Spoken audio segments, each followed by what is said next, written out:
Patuloy tayo. Ito, ang maganda. Life in the Spirit is a life of resilience. Alam niyo ba yung ibig sabihin ng resilience? Parang goma ng sasakyan.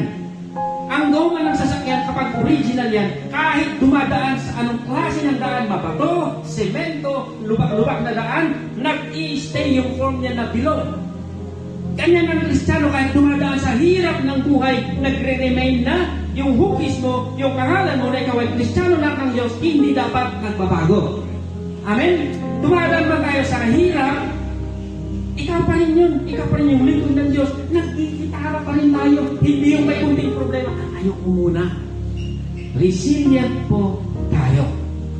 Pero alam nyo ba na may mga goma na nagkakaroon ng bukol-bukol? Kapag ito ay peke. Kaya bawal ang pekeng Kristiyano. May mga goma na sumasabog. Totoo? Bakit? Peke kasi. Huwag tayong maging pekeng Kristiyano. Baka sumakti tayo. Sabi ng... Wait lang. Yan.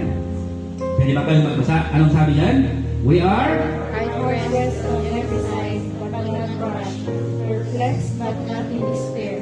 Persecuted, but not abandoned. Struck down, but not destroyed. 2 Corinthians chapter 4, verse 8 and 9. Nakita niyo yan? Napipressure man tayo sa all sides, pero hindi tayo nakakrush. Perplexed but not in despair. Persecuted but not abandoned. Ang ganda. Kaya i-memorize yun dahil Kristiyano ako, resilient ako. Life in the Spirit is a life of influence. Yung maraming taong natadala, may mga taong naliliwanagan dahil sa buhay mo. Nai-influensyahan mo sila sa pag-ibig at kabutihan ng Panginoon. Amen? Kayo manatiling tahimik. Acts 1:8, and but you will receive power when the Holy Spirit comes upon you, and you will be my witnesses in Jerusalem, in all Judea, and to the ends of the earth. Yan. So, may kapangyarihan ka kapag Kristiyano ka.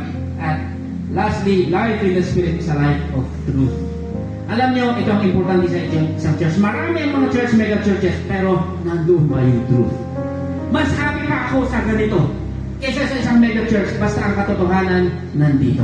Amen. Basta si Lord nandito. Bakit tayo inaatake ng kaaway? Why? Sabi ko kanina, because the truth is here. Yes, Lord. Amen?